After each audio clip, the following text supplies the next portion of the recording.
Hello, fine people of the internet. Welcome to Tafeltime, your favorite Twin Cities-based internet real estate show. My name is Adam Tafel. I am a local real estate agent and landlord living in beautiful Highland Park, St. Paul. I also have a full-length podcast that I host with my friend Tim called the Twin Cities Real Estate Investing Show. Check it out in the description.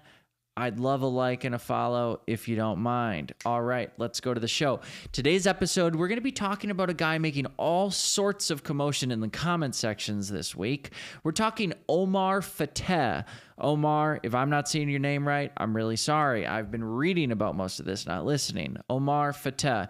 In case you didn't know, Omar, what I'm going to call him, just won the DFL endorsement for mayor of Minneapolis, and he's got all sorts of ideas that are driving people nuts, or perhaps that are having people thinking, he's going to fix everything. Could be one or the other, right?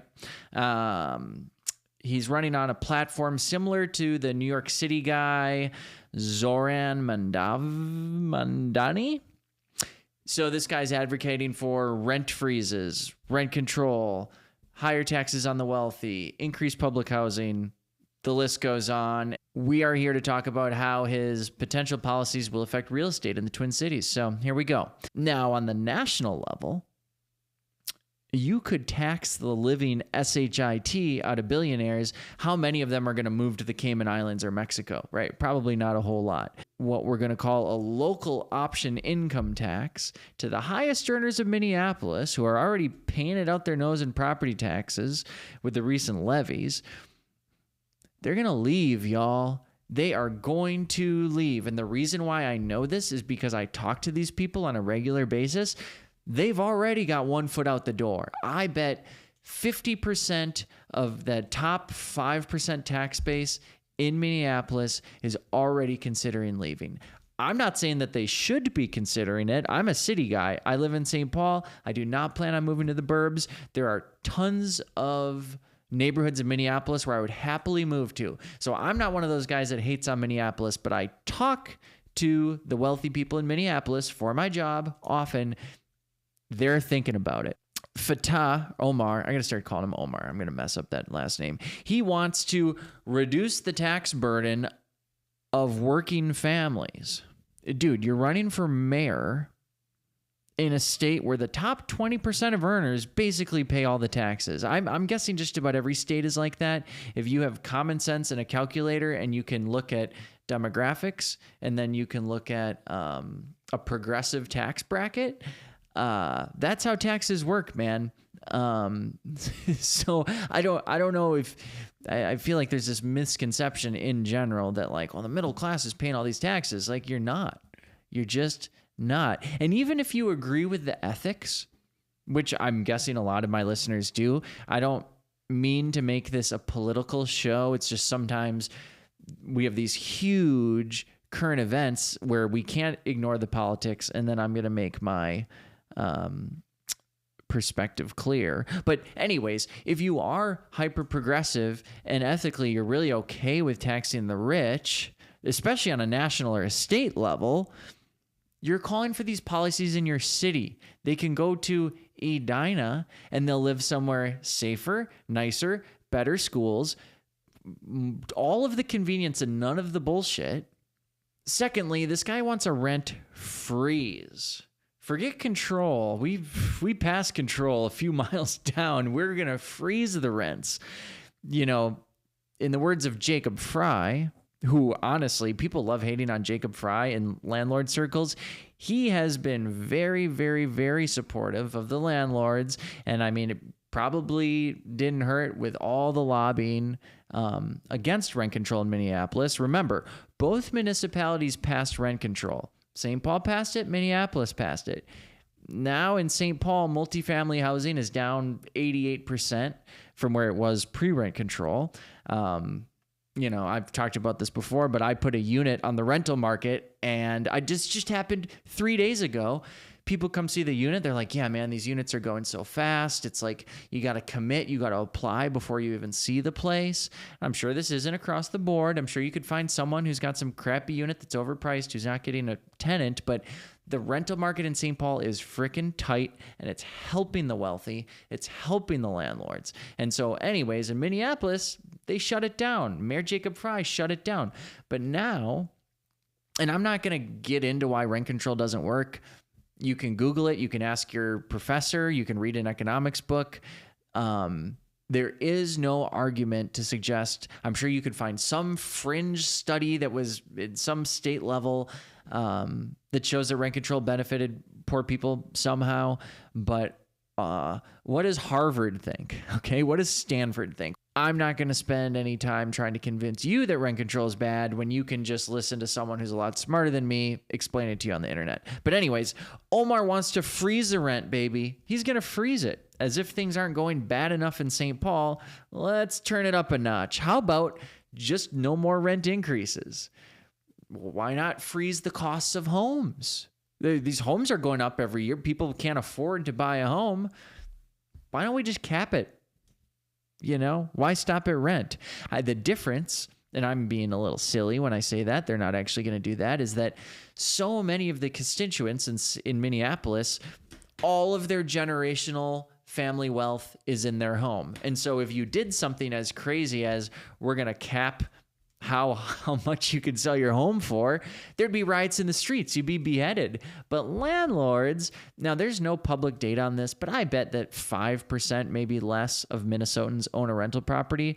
There's enough like anti-landlord chatter in the ether to the point where you can shit on the landlords.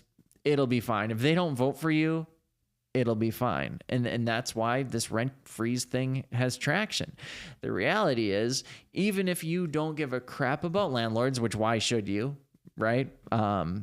Honestly, I don't know why you would go out of your way to feel bad for a landlord.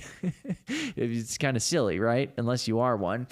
It's not going to be good for the city, man. None of this is going to be good for the city. If you're going to freeze rent, you're going to have to freeze the trash bill, the water bill, insurance costs, interest rates, gas costs, property taxes, the plumbing union labor rate, the cost of copper, shingles, all of that stuff goes up all the time. And if the rent doesn't go up and that stuff goes up, what are we just going to let people go bankrupt? Right? I mean, at a certain point, we do live in the United States of America. You do have constitutional rights. And I don't really know anything about the Constitution, but I bet there's something in there that doesn't like freezing rents. Bottom line, there are so many areas in Minneapolis that need help. Help in the way of infrastructure, housing units, police presence, economic opportunities, safety. And all of this, you don't get the help without the money. People or institutions need to see development opportunities if you want to increase the tax base. And I just don't think we're going to tax our way out of these problems. I think if that was possible, then most cities would be a perfect utopia because we would have figured this out years ago, right? Oh, dude, you just got to, once you tax people at this level, all of these problems disappear. I just don't believe that's the case. This institutional money, you might even have the right incentives. But the institutional money is going to get spooked when they see rent freeze, when they see commercial vacancy tax, land value tax, any of this stuff. Even Omar winning the, whatever you call the primary at the mayoral level, that's bad, man. Like, I guarantee you there are people pulling out of projects right now in a city that is in desperate need for affordable housing because this guy has the DFL endorsement, and it sounds like he's probably going to be the mayor. At the end of the day, everyone is either going to absolutely freak out about this guy or they're going to look at him like a savior. He's very polarizing. This kind of thing doesn't make me angry or upset. I find it interesting. I think it's good content for my show. I don't make a big stink about it because I don't think he's going to pull off any of this. I really don't. He's going to have to pass this thing through the state legislature.